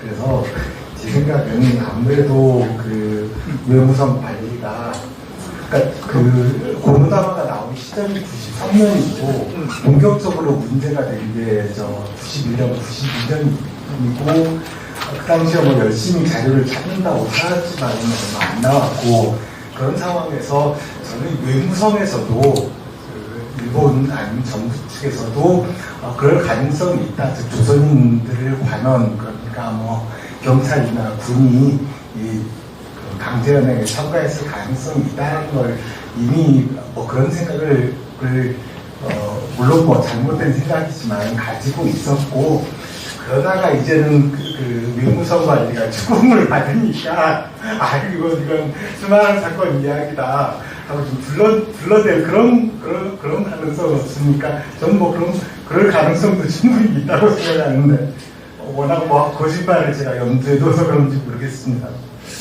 그래서 그거는 진실은 저도 여기서 말할 수가 없지만 제 경험 말씀드리겠습니다. 제가 고노다마가 93년이지 않습니까? 고노다마가 나가자마자 외무성 내 북동아시아과에 갔어요. 그래가지고 역시 제가 제일 문제로 삼았던 것이 방범 직접 가담 부분 그거의 근거가 뭡니까? 그 전에 92년도에 문해진주 논문을 쓸 때 역시 외무성에 제재를 했습니다. 그 미야자와 전리가 6번 노태우 대통령한테 사죄를 했거든요. 그래서 제가 외무성의 담당자한테 했던 질문이 우리 전리가 6번 사죄를 했다. 그 이유를 알고 싶다. 그것이 첫 번째 그때 하다 선생님 제주도 가기 전이니까 요시다 세지가 이야기했던 것처럼 강제용행을 했다고 해서 사죄한 건가 아니면은 가나함 때문에 위안부가 됐다는 여성에 대해서 그 인도적 차원에서 자제를 했던 것인가 두 개 중에 어느 쪽인가이라고 질문했더니 이제부터 조사한다고 했어요. 조사하기 전에 자제부터 했습니다. 그래서 요시다 세지 증언에 대해서 어떻게 생각하느냐니까 그것도 조사해봐야 된다. 다만 가해자가 거짓말을 할까요? 라고 했었습니다. 그게 92년도의 외무성 분위기. 그리고 나서 일본 사람들은 또 한번 하기 시작하면 뻥뻥하게 조사를 해요. 거기 있는 자료 다 보고 보니까 또 하도 선생도 제주도 갔다 오시고 하니까 역시 그 내용이 한 간접적인 없었던 것이 아닌가. 증거가 없다는 거는 그 담당자들은 알았어요. 그래서 고노다마 내기 전에 카토다마라는 거 있어요. 그 카토 고이치 간반장관이 고노 간반장관의 전임자입니다. 그 사람이 아마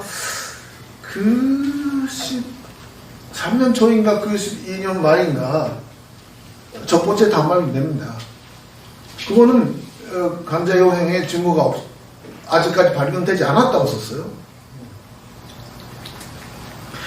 그때 한국 대사가 오재희 대사였어요. 오재희 대사가 그거를 또 긴밀하게 그 연계해서 조사하는 걸 보고 한국에 가도 당화를 우리도 믿어야 된다.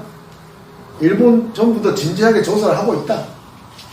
이라고 말을 했더니 그때가 그러니까 93년 초 92년 연말에 김영삼 씨가 당선돼가지고 당선자 자격으로 오 대사를 불러가지고 위안부 할아버지한테 가서 사죄하라. 그래서 사죄하게 하고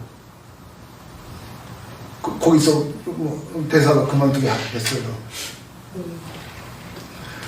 그걸 보고 저는 한국 사람이 진실을 이야기하고 있는데 일본 국가가 사죄하면 오 대사가 뭐 때문에 진실을 이야기하는지 모르잖아요. 그래서 끝까지 진실을 이야기해야 된다고 생각했는데 애매한 고노다와가 나왔습니다. 그래서 제가 또 고노다와가 나오자마자 또 웹선을 봤어요. 갔더니 그 근거가 위안부들의 증언 그리고 증언집 빼는 강제용했다는 그 부분이 있었다. 그 외에 그 문서에서는 전혀 없다. 그럼 그 증언에 대해서 일본말로 우라스케 그 뒷조사를 했는가? 안 했다. 그러니까 뭐 조사도 하지 않는 증언집 가지고 그 강홈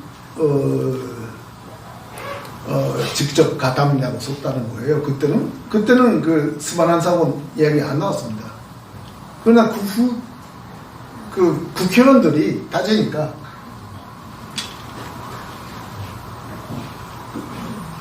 그 스만한 사고 이야기를 했었고, 근데 어쨌든 간에 대략 간자요인이 없었다는 거는 왼손도 다 알고 있었던 것 같은데 그걸 알았을 때 그거를 그 진실을 발표할 용기가 있는가 없는가, 외교적으로 처리하는 것이 좋다고 생각하는 것인가. 그러니까 조단체가 일본 쪽에서 먼저 사죄한 다음에 조사를 했습니다. 그게 제 첫 번째 실수예요. 제가 그걸 화를 내고 있습니다. 사죄는 진짜 그 사실관계를 조사한 다음에 해야지. 조사하기 전에 사죄한다는 거는 한국 사람이 대동한 인간으로서 생각하고 있지 않고, 그 사람들은 말을 도하지 않는 사람들이다.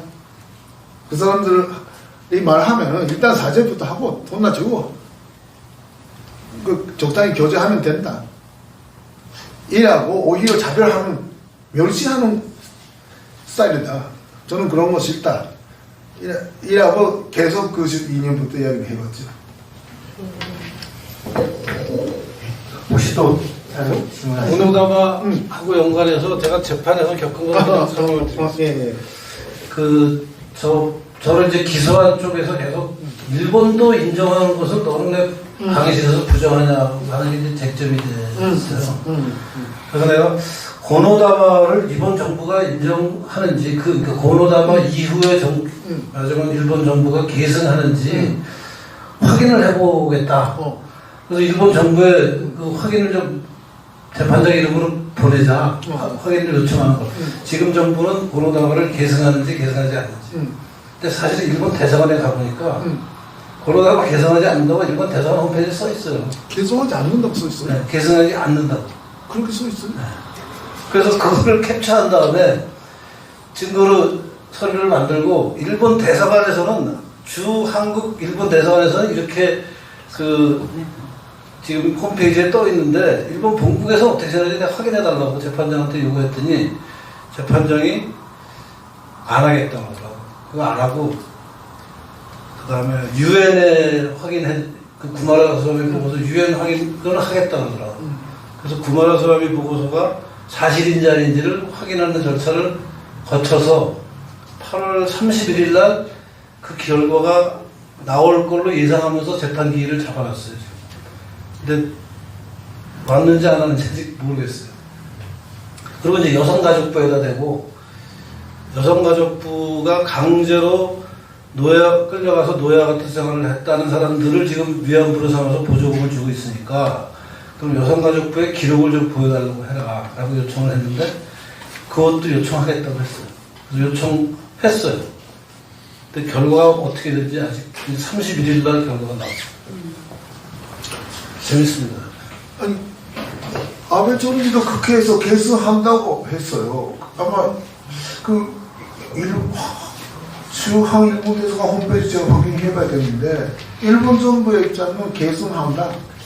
다만 거기서도 관자협회는 인정하지 않았다. 그겁니다. 그런 내용인 것 같습니다. 네. 또 혹시 질문?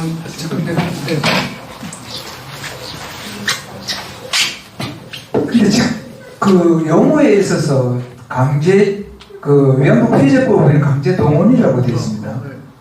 그리고 자꾸 또 사람들이 또 강제 연행이라고 이야기하고. 근데 강제 동원은 일제이한 강제 동원은 사실상 일본 제국에 의한 동원이기 때문에 이것은 공권력입니다. 공권력은 반드시 문서를 교부하지 그냥 동원이 쫓아다니면서 아무나 집 끌고 가는 게 아니죠. 기본적으로 강제 동원이라는 말 자체가 증명이 되기 위해서는 여인들을 위안부로 동원한다는 그런 일단 법령이 있어야 되고 그 다음에는 여인들을 동원할 수 있는 그런 문서가 있어야 됩니다. 문서를 교부를 해서 언제 어디 몇 시에 어디까지 어디로 오라 이렇게 되는 거지. 지금 위안부 문제에서 이야기하는 건 강제는 전부 다 범죄입니다. 전부 다 유인, 유괴, 납치, 김학순도 마찬가지. 오늘 그 밥을 먹고 나오는데 뜬금없이 군인이 나타나서 차에 실었다. 그 다음에 안전순 같은 경우는 또 뜬금없이 쌀저울에 달아가지고 65kg 되니까 또 실었다. 이거는 기본적으로 강제동원이 인정될 수 없는 게 이야기하는 건 전부 다 범죄입니다.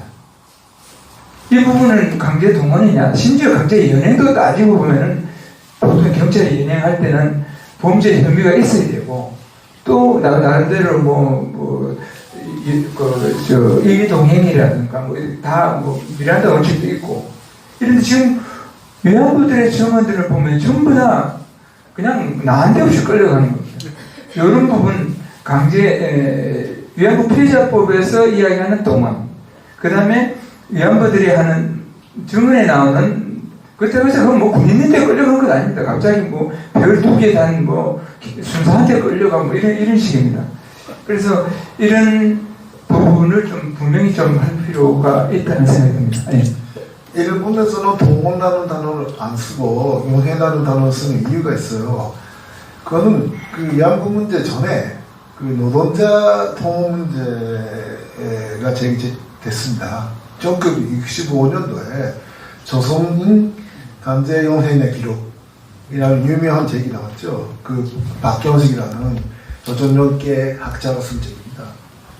그러니까 그 이전에는 강제 용해라는 단어조차 없었고 그랬는데 이제 그 후 자과학자들은 다 강제 용해이 있었다는 걸 전제로 해서 연구도 하고 조사도 했습니다.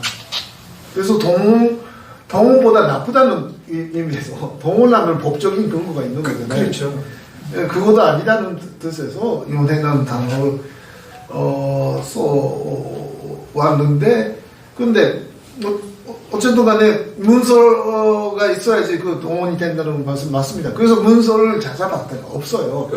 요시미 교수가 발표했다는 문서는 그네 이름을 빌려서 무리한 모집을 하고 있는 민간업자가 있다.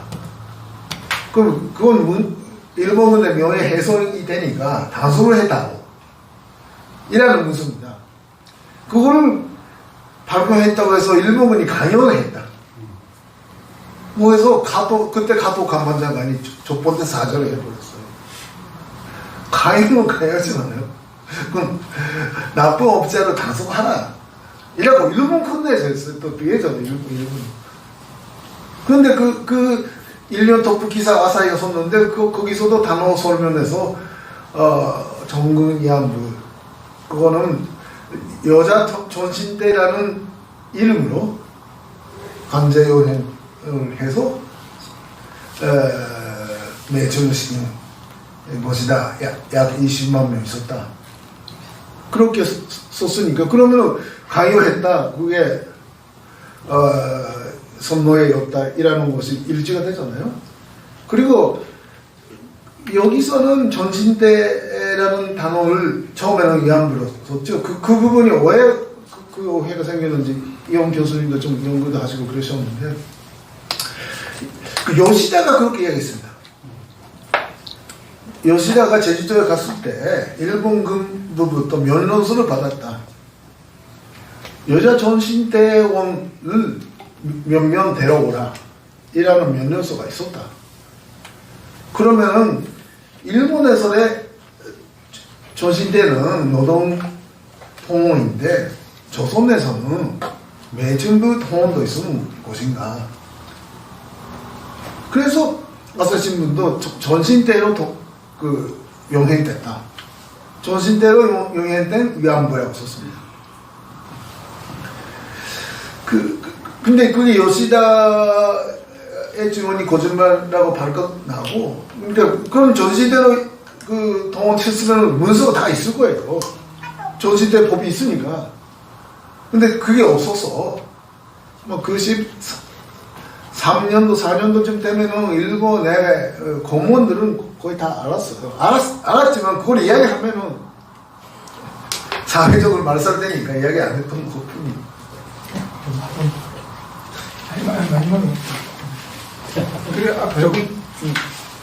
그래서 그 위안부의 피해자법 제2조 1항에 일제이한 강제 동원이라고 했을 때는 법적인 근거가 있어야 되기 때문에 그런 법적 근거도 없고 또 문서 교부한 것도 없고 그래서 위안부는 일제에서 동원되지 않았다. 일제에서 강제 동원된 사람은 한 명도 없다.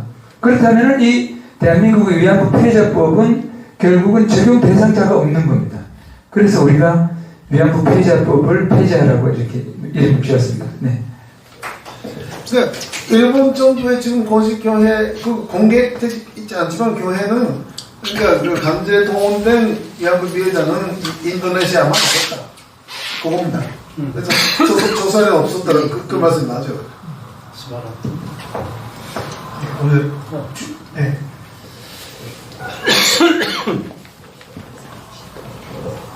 네, 미조카 선생님 이렇게 뵙게 될 것 같아서 반갑습니다.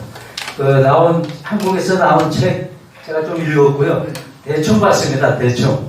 그 교수님처럼 이렇게 줄거서 써보지는 않았고, 읽고 나서 하나, 딱 떠오르는 게 뭔가 하면은, 일본에는 학문의 자유, 언론의 자유가 충만해 있다. 왜냐? 아사히 신문을 지금 이기셨잖아요? 그 지난한 과정이 몇 년이나 되고, 그 과정에서 정부가 개입을 했는지 아니면 민간이 개입을 했는지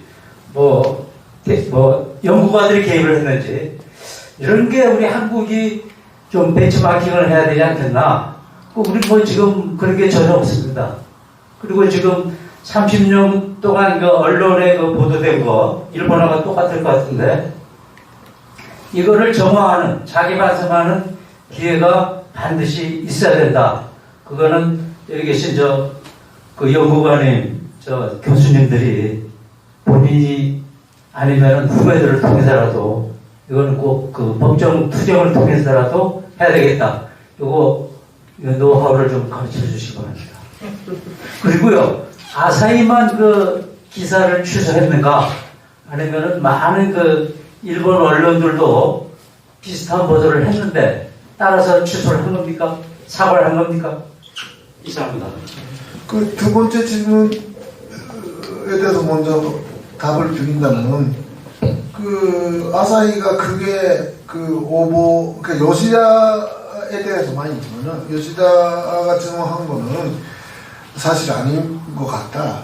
현지 주제의 한 교가 사실이라고 반면되지 않았다. 이런 식으로 쓴 다음에 다른 언론들도 자기 마크난 걸 다 조사해서 우리도 그 기사에 대해서는 존중한다. 그렇게 했어요. 그리고 첫 번째, 글쎄요. 역시 아사히신문이 그 사죄를 하게 된 그 배경이 SNS입니다. 그러니까 그 언론, 아사히에 대한 비판은 요미우리도 했고, 산케신문도 사설에서 했었습니다. 2010년대가 돼가지고.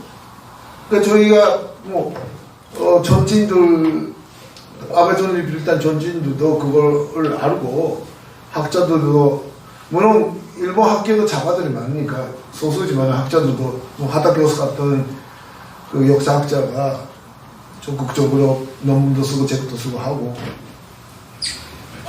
언론에서도 막 산케가 먼저 했고, 요밀도 사설에서 아사히가 거짓말을 썼다고 썼어요. 그래도 아사히는 아니 여자의 인권 문제는 있었다. 그런 식으로였었는데 SNS에서 너무 그 아사히 때문에 위안부 문제에 거짓말이 세계에 확산돼 있다 이라는 비판들이 너무 많이 오니까 아사히가 오히려 그에 반론하기로 해서 조사를 했어요. 그래서 아사히가 그 2014년 8월에 이틀에 거쳐서 아사히의 위안부 보도에 대한 검증 결과라는 기사를 냈는데 전머리가 아사히에 대해서 부당한 비판들이 와 있다. 그건 사실이 아니다. 다만 요시다는 거짓말이었다. 아사히는 일본말로 내쳐서 그냥 조작은 하지 않았다. 아사히도 요시다라는 거짓말쟁이의 피해자다. 그렇게 썼어요. 그래서 일본 군대에서 비판들이 너무 많이 와가지고 거짓말을 썼으면 나는 사죄부터 먼저 하는 것이 도리 아닌가. 그래서 주간지간 매주 아사히 비판하고 그래서 나중에 사장이 나와서 기자회견에서 사죄까지 했습니다. 그래도 그 국민들이 용서를 하지 않으니까 변호사를 이라든지 아사히 계열의 학자들을 동원해서 제3자 용해라고 해서 그 제3자 용해가 또 검증을 했어요.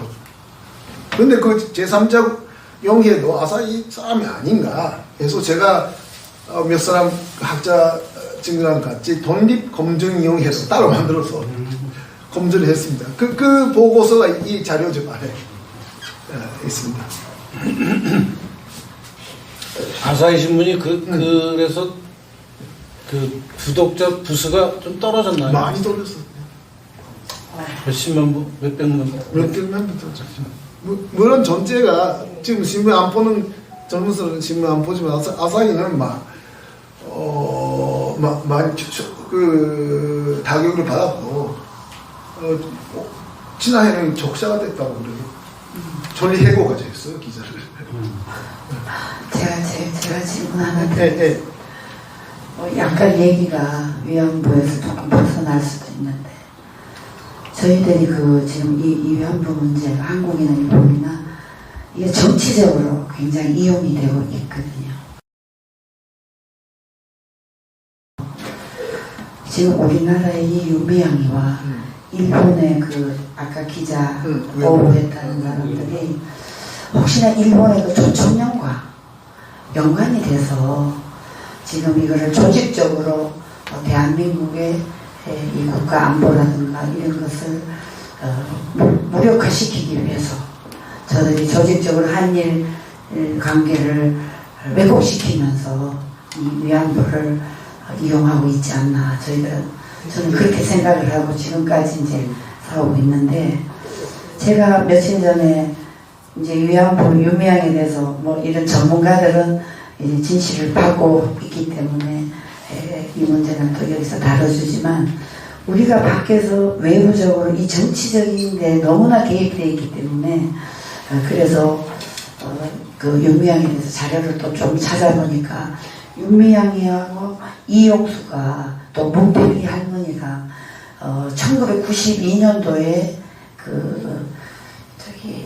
곧 2002년도에 그 북한을 방문을 했더라고요. 그래서 이게 이제 제가 그 윤미향의 가계도를 제가 자료를 오늘 그걸 가져온다는 게 잊어버렸는데, 거기 보면 거기가 다 북한을 많이 방문하고, 또 우리 그 위안부 정신대 그 구성원들이 전부 국가보안법을 위반하고, 또 그 여성들도 수십 차례 북한을 왔다 갔다 한 걸 제가 자료를 다 가지고 있거든요. 그래서 이 문제가 정말 정치적으로 너무 이용당하고 있는데, 일본에서 이 문제를 어떻게 뭐 그냥 우리가 그냥 위안부다 이런 거 돈을 주고 그 배상을 받고 이 문제 차원이 아니라고 저는 보고 있거든요. 그래서 이 사람들은 끊임없이 이것을 가지고 진실규명이라 그러면서 앞으로도 계속 이용을 할 건데, 우리 이시오카 선생님은 어떤 방법으로 이것을 좀 해결을 빨리 할 수 있는지 이것을 좀 듣고 싶습니다. 네. 그 위안부 현재 진실 그쪽에도 썼으면은 아마 시작은 아사히가 했어요. 그 91년도에. 근데 92년 1월 달에 미야자 수산이 여기 와서 사절을 하잖아요. 그럼 92년 2월에 평양에서 남북 전리급 회담이 열렸어요. 그때 북한적 전리라는 사람이 한국 전리 보고 위안부 문제에 강한 남북 공동 행동을 제안했습니다. 그러니까 그걸 이용할 수 있다. 그 1년 1월에 미야자 방한, 2월에 북한적 제안. 그렇게 해서 북한 쪽에서는 그 2년 8월에 전대협의 카운터 파트가 되는 조대위 조선 일본인 위안부 및 강제여행 피해자 보상 대책위원회를 조직해요. 그거는 돈정부, 도일조선부 밑에 있는 권력기관입니다. 그러니까 돈정부 대남 권력 자원에서 아사히가 만들어낸 위안부 문제가 이용 가치가 있다. 그래서 그 12년 12월 달에 동년에서 개최된 중근 위안부 등 국제 공정회에 북한 대표가 왔고, 그 후 수시로 왔다 갔다 해요. 전대협은 92년부터 계속 북평양 가고 그렇게 해왔다는 건 사실입니다. 그럼 조선련은 물론 도일조선부 밑에 있으니까 협력을 많이 했겠죠.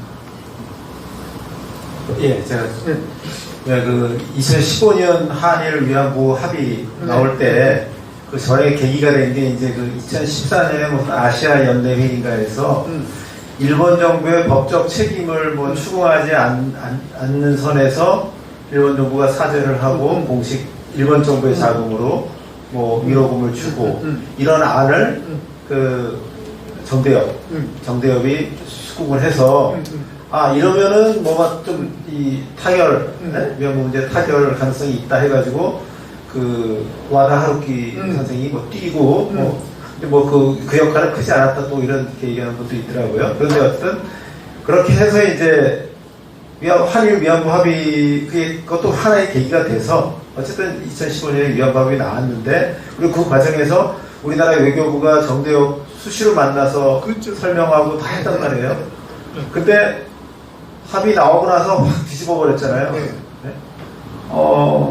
그로 인해서 일본에서 아시아 연대회의 쪽 어쨌든 그 위안부 국제 사기극을 말하자면 만드는데 일조를 했던 사람들도 어느 정도 최소한도의 뭐는 있었던 것 같아요. 그 사람들도 나름대로 이렇게 합의를 좀 보고 가자라고 했는데 정대협이 확 뒤집어 버렸어요. 그리고 나서 이제 뭐 또 진행이 되다가 이제 윤미향하고 뭡니까 이영수하고 충돌도 있었고, 그다음에 왜 하나부사신가 부부 있죠. 그 관부 재판 뭐 한 사람들.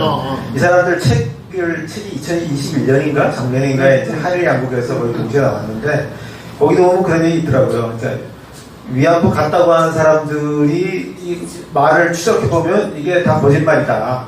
일본에서 당시에 이런 게 없었다. 뭐 이런 식으로 근데 자기들이 차마 그런 얘기를 할 수 없었다. 또 이런 얘기를 하고. 근데 그 하나부사 그 부부가 결정적으로 실망한 거는 그 관부 재판인가 영화 뭐 이거 할 때 자기들 역할을 사실 자기들이 역할을 거의 다 했는데 자기들 역할을 완전히 뺐더라. 그래서 너무나 그 감독이나 이런 데 항의했다. 뭐 이러더라고요. 그러니까 결국은 이 위안부 문제를 키우는데 같이 협력을 했던 이 사람, 일본인들이, 소위 일본의 양심 어쩌고 하는 사람들이 결국은 한국의 정대협이라든가 뭐 이런 사람들한테 결국은 또 얘기하면, 어떻게 얘기하면 뒤통수를 맞은 격이라고 할 수 있고, 그럴 때 이 사람들은 지금은 이 문제에 대해서 뭐 다시 또 이런 문제를 제기를 계속 하려고 하는 것인지, 현재 이 상태가 어떤지 그런 거를 좀.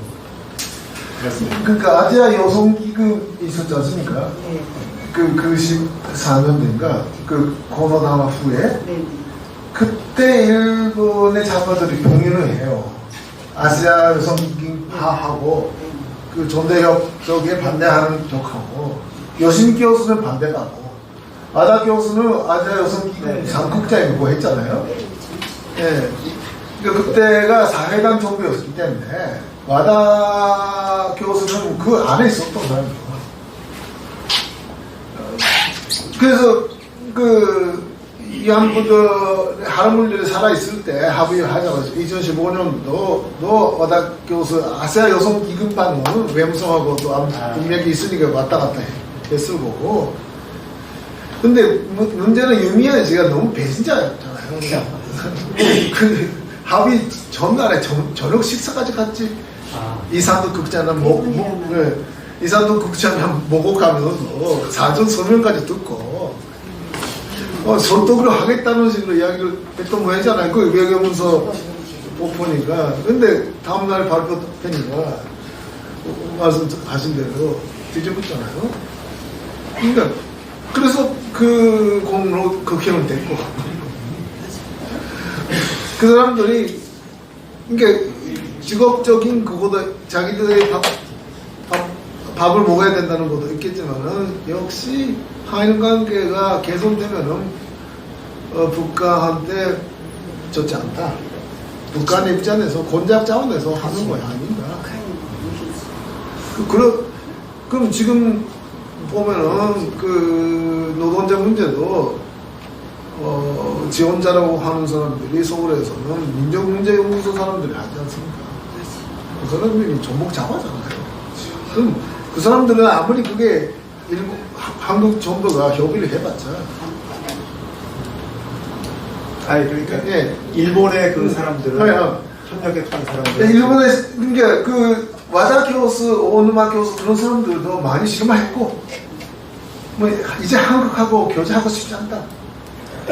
와다 교수는 그래도 계속 하지만은, 특히 아시아 여성 기금파는 이제 뭐, 덤더리를 냈다. 그러니까 오히려 한국을 싫다고 하는 사람들이 한국 사람이랑 사귀었던 사람들이 많아요. 깊이 있게. 그래도 그 여신 교수는 일본 공산당 계열이니까 전체적으로 이용하는 사람은 끝까지 가는 거고. 혹시 권오도 하면 사회주의자 아닙니까? 고은호 씨는 사회주의자 아니에요. 제가 여기서 제일 좀 독특한 경험을 했기 때문에 제가 좀 한 말씀 좀 드리고 싶은 게, 제가 서울구치소 있으면서 보이스피싱 사범들을 많이 만났어요. 중국에서 이렇게 뭐 이제 압송이 됐죠. 중국에서 이제 주로 이제 콜을 하는 그런 이제 사람들인데, 그 친구들이랑 제가 이런저런 좀 얘기를 해보니까 그 친구들도 딱 두 가지를 얘기해요. 강제 연행하고 노예. 뭐냐면은 자기가 중국으로 갈 때는 이런 거 하는 줄 몰랐다. 꼭 그렇게 자기 변명을 했습니다. 그 다음에 그 연변이랑 이렇게 갔을 때 그 어떤 어떤 건물에 들어가서 이렇게 쇠창살 해가지고 뭐 구타당하면서 그런 일을 했다. 한 보이스피싱 사람들이 다 그런 식으로 얘기해요. 중국에. 진짜요. 근데 다 알지. 왜? 돈을 받고. 돈 그런 거래 다 이제 콜은 예를 들면 몇 개 성공하면은 뭐를 받고, 그냥 한국에서 이렇게 그 돈을 빼내면 얼마를 받고 이런 게 다 돼 있기 때문에 무슨 말을 해도 그 법정에서는 통하지 않습니다. 그러니까 당시 제가 2018년 12월에 구속이 됐으니까 그때쯤 이래 보니까 그 돈 꺼내면 무조건 2년이에요. 보이스피싱은 뭐 없어요. 이게 족발되면 무조건 2년입니다. 무슨 어떤 변명도 소용, 내가 얼마 뚫게 맞았다 뭐 전혀 소용이 없어요. 아니 근데 법이 이렇게 엉성한 줄 몰랐거든요. 그리고 그 프로라는 애들은 제가 알기로 또 2년 무조건 2년 반부터 시작. 법이 이렇게 엉성한데, 야 어떻게 그러니까 피해자라고 주장을 해, 그냥 자기가 무조건 주장한다고 진짜 믿어준다는 거는 어마어마한 정말 특권입니다. 절대 실제 실정법에서는 그런 건 없어요. 제가 눈으로 본 건 그렇더라고요. 그리고 항상 피해자 코스프레 두 가지 요소는 항상 강제 연행하고 노예하는 나오는 거예요. 네. 네. 또 혹시 질문 있으신 분? 네.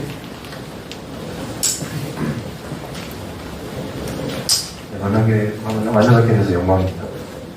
그 시기가 정확한지는 정확히 기억은 안 나는데 지난달쯤이었던 걸로 제가 기억을 하는데요. 유엔에서 그 살비올리라는 어떤 그 특별 보고관이 한국에 와서 이용수 씨를 이제 만나가지고 이제 우리 유엔에서 이렇게 당신의 그 억울함을 이렇게 풀어주겠다고 이런 식으로 이제 둘이서 이렇게 얘기를 하고 다른 한국의 문제에 대해서도 얘기를 하고 갔다고 하더라고요.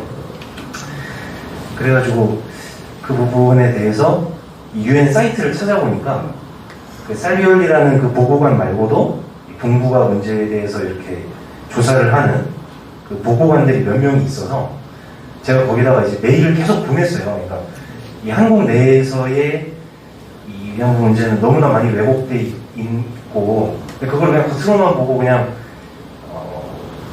뭐 일본의 범죄 행위다라는 식으로 그 해석을 하는 경향이 많다 보니까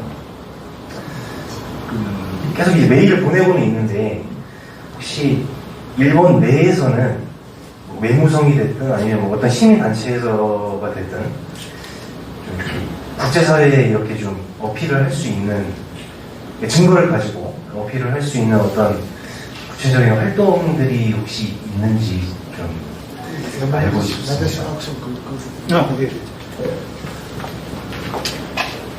있어요. 일본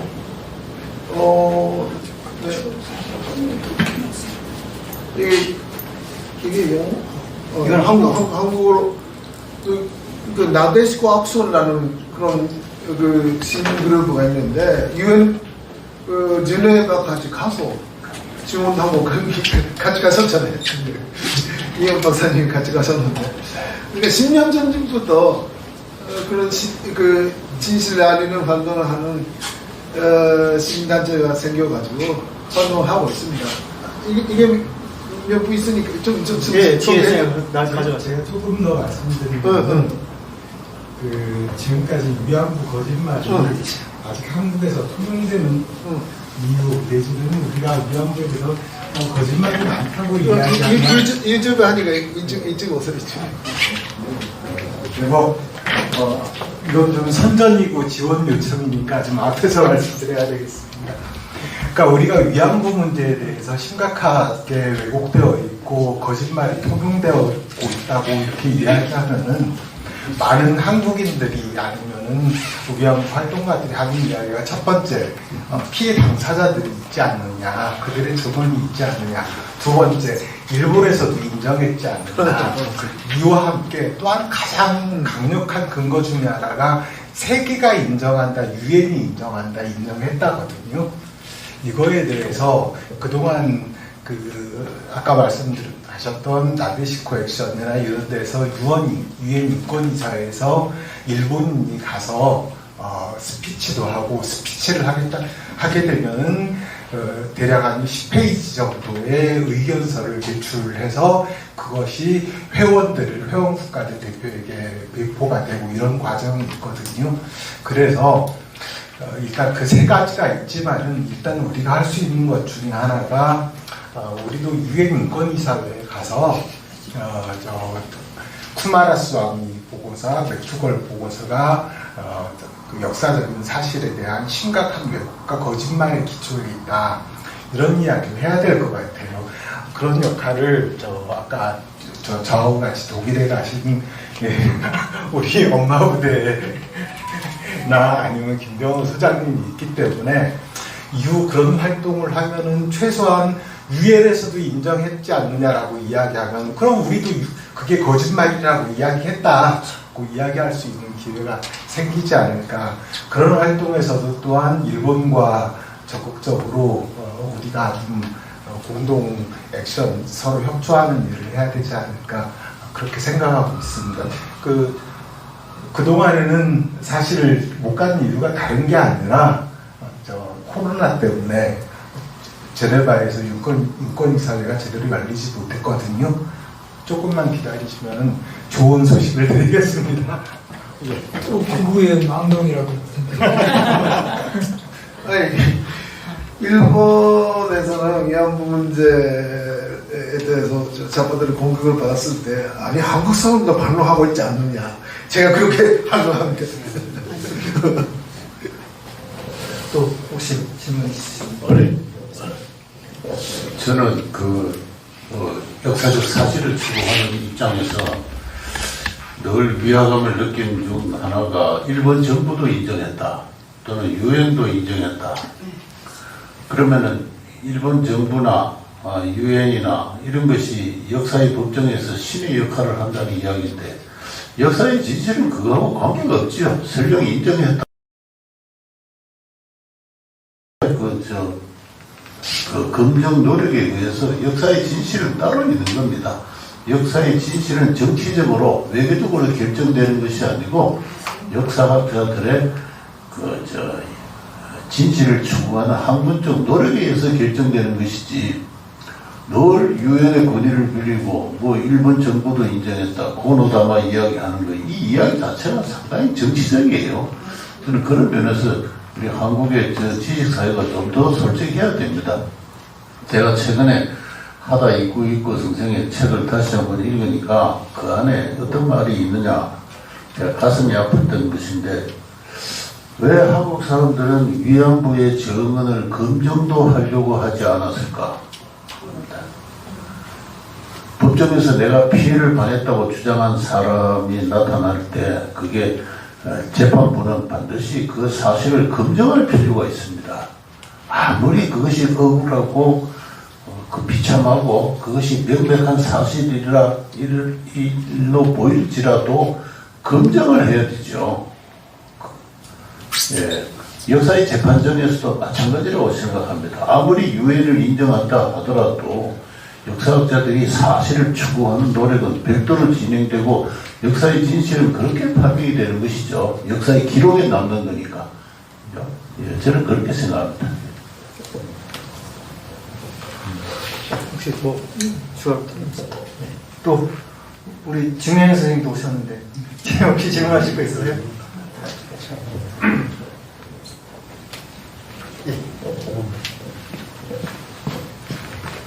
마스크 벗고 예, 뭐 어떻게 우선 아베 전 수상님의 서거를 추모하는 바입니다.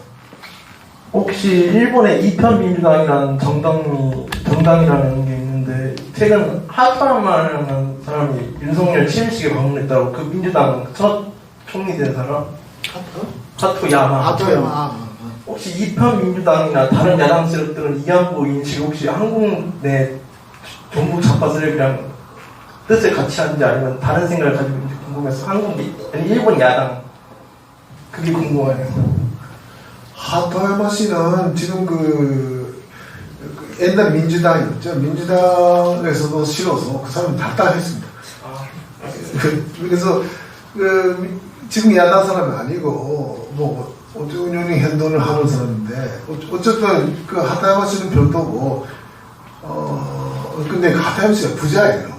아주 부자라서 아버지가 자매다가 뭐 어쨌든 하다는 예외지만은 야당에서도 일본 사회당이라는 당 옛날에 있었는데 거기서는 완전히 위안부 전도협을 지지하는 활동을 많이 했었고 지금 그게 일본 사회당이 민주사회당이라고 됐는데 아마 그 교수가 2명이나 3명이에요.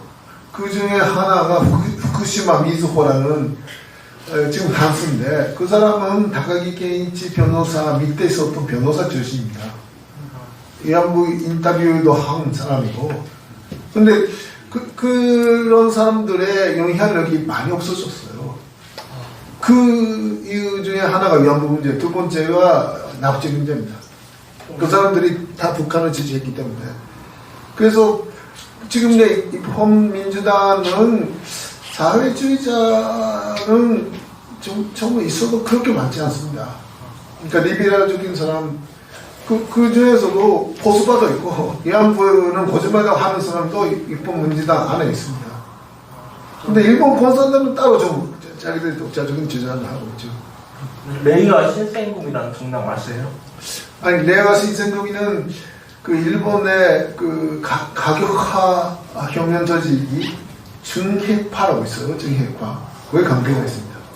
아주 가격한 좌파예요. 감사합니다.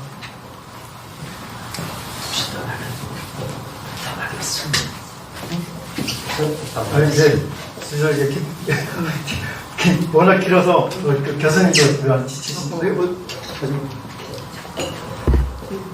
저는 이제 그 질문은 아니고 한 2가지 점에서 그 선생님의 이렇게 서적을 읽으면서 그러니까 비전문가 그냥 한국 국민으로서 그러니까 그 정신대하고 위안부의 어떤 그 혼란 부분에서 저 자신도 이제 잘 그 인식을 못했었고 그래서 이제 그런 부분들이 그 한국인들한테 상당히 좀 이런 그 영향을 끼쳤다 지금의 인식에 그런 부분들을 좀 말씀드리고 싶고 또 하나는 그 저희가 이제 그 대중국과의 그 역사적 관계 속에서 어떤 공열이든가 명나라 이런 관계 그다음에 청나라 속에서의 어떤 그 환양렬하고 있듯이 어떤 여자들을 이렇게 잡혀가고 하는 그런 역사적 맥락 속에서 이제 그 일본도 당연히 그랬을 것이다라고 하는 한국 사람들의 어떤 그런 그 의식의 연속선상에서의 어떤 영향 그런 점도 좀 있지 않을까 하는 그런 생각을 좀 해봤습니다. 예. 참고하겠습니다.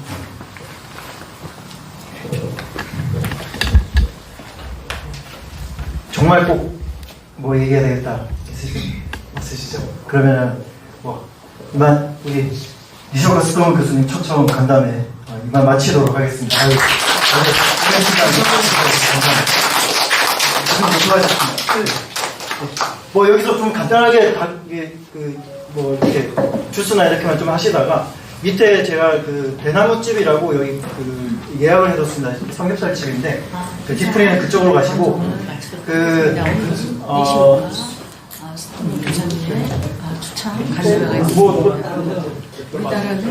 기념 촬영 다 네, 제일 중요한 건데 사실은 네, 기념 촬영에 전부 좀 같이 해주시면 감사하겠습니다. 네.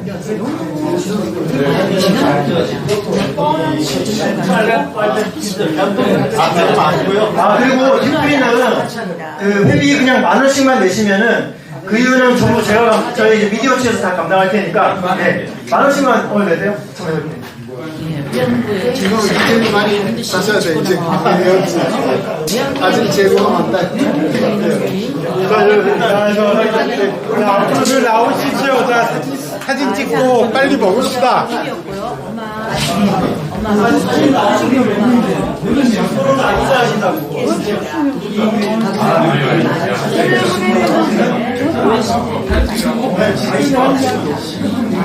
빨리 가야 돼. 고맙습니다. 자, 빨리 오세요. 소장님, 나오십시오. 소장님 빨리. 왜요? 사진 촬영. 연구에 좋다. 오랜만이에요. 빨리 와, 빨리 와. 저희는 어때요? 아니, 그럼. 머리 좀 가미지 와야지. 사진 찍고 올게요. 세 줄로 하시면 돼요. 이렇게 세 줄. 아니, 귀하시든. 아이, 귀하기는 무슨 똑같이. 네, 빨리 와. 빨리 앞에 쓰세요. 아니, 앞에 쓰시지. 앞에 의자 하나 놓고 여기 요거는 이거 가지고 있어. 그 옆에 의자 하나 두고 더 앉는 게 좋은데? 왜냐면 기호뚱하잖아. 이쪽에 너무 많이 앉으니까. 교수님 빨리 오세요. 다음에 와서 빨리 오세요. 저 갈때 밸런스가 있어요. 네. 여기 앉는 의자 앉으시면 의자 앉으시면 박사님, 교수님 여기 안쪽으로 있어요. 아니에요. 아니에요. 무슨 아니에요. 이게 나오지 않나요? 카메라? 아니 지금. 아 예. 한쪽은 나오는 거고 저 지금 찍고 있어요. 누가 찍고 있어요? 저 뒤에 선생님.